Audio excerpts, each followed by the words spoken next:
You've probably heard of chakras, right? These spinning wheels of energy that are all over yoga studios and wellness blogs. But what if I told you that this ancient mystical system was actually a surprisingly accurate map of our own nervous system? Okay, let's dive in and see where this ancient wisdom and modern science really connect.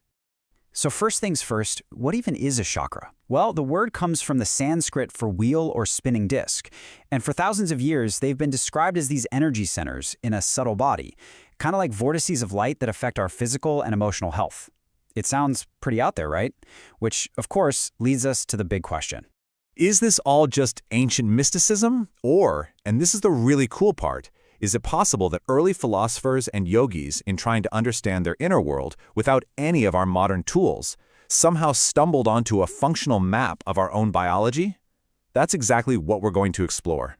So here's how we're going to break it down. We'll start with the quick history lesson, then we'll uncover some pretty stunning anatomical connections.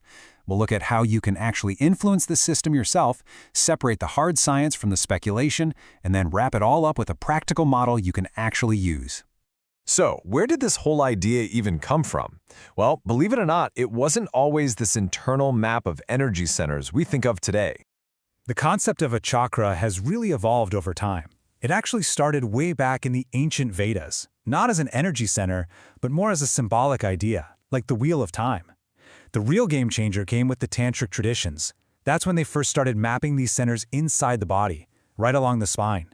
The 7-chakra system we're all familiar with today was pretty much formalized in the 16th century, but it didn't even make its way to the West until the early 1900s, where it caught the attention of big thinkers like the psychologist Carl Jung. All right, this is where it gets really fascinating.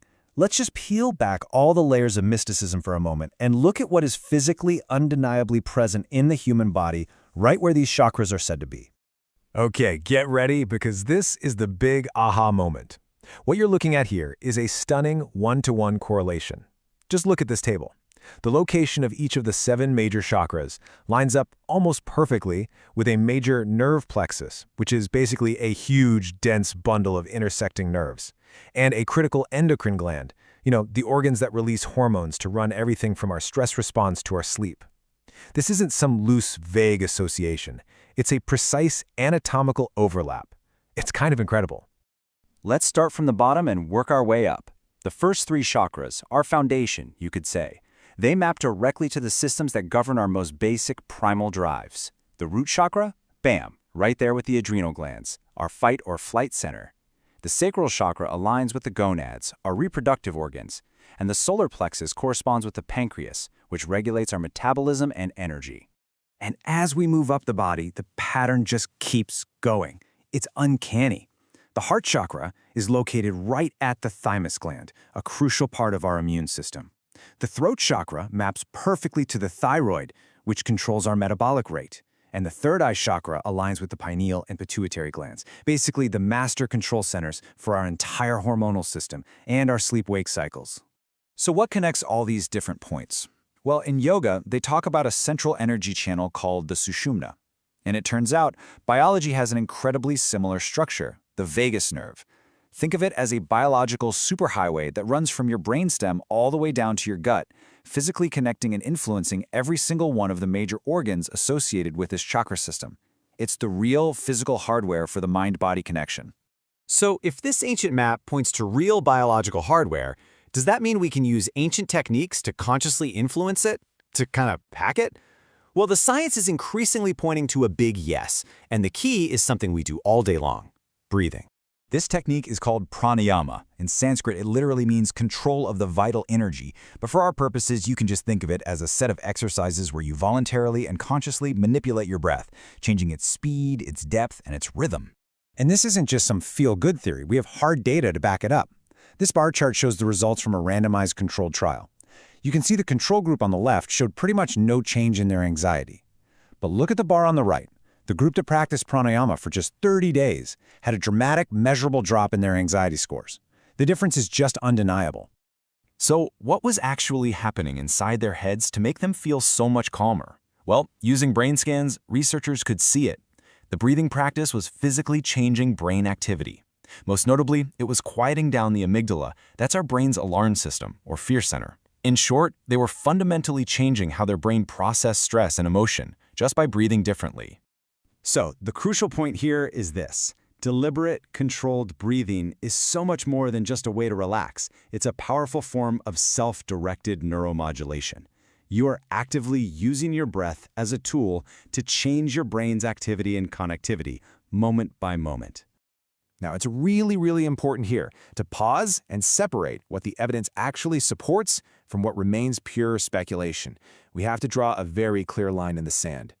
So on one side, we have strong scientific evidence. The anatomical overlap with our nervous and endocrine systems, that's an observable fact. The ability to stimulate the vagus nerve and alter brain activity through your breath, that's well documented. But on the other side, we have claims that are simply not supported by peer-reviewed science. There's no evidence for a non-physical, subtle energy, no proof that crystals can heal, and absolutely no basis for using chakras as a medical diagnostic tool. Okay, with that clarity in mind, we can move to a practical, unified model. How can we use this ancient map, informed by modern science, in our actual daily lives? Here is a super simple, science-backed tool you can use anytime you feel stressed. It's called the 4-7-8 technique. You just inhale through your nose for 4 seconds, hold it for 7, and then exhale slowly through your mouth for 8 seconds. That long exhale is the key. It's what really stimulates the vagus nerve and tells your body it's safe to calm down. Seriously, just 4 cycles of this can shift your nervous system out of fight or flight. And this brings us to a whole new perspective. We can start to see the chakra system not as some mystical, non-physical thing, but as an ancient and surprisingly accurate, low-resolution map of our own internal wiring, our key biophysical organizing centers. So, when someone talks about balancing their heart chakra, what might actually be happening from a biological standpoint? Well, with this unified model, they are likely using their breath and attention to regulate their cardiac nerve plexus, influence their thymus gland, and shift their brain's patterns towards a state of calm and resilience. It's just ancient language describing a very real, very modern biological process. And all of this leaves us with one final thought to chew on. If a pre-scientific system could map our internal neuroendocrine world with this degree of accuracy, just by using introspection and awareness, what other ancient maps might be out there just waiting for modern science to finally decode and explore?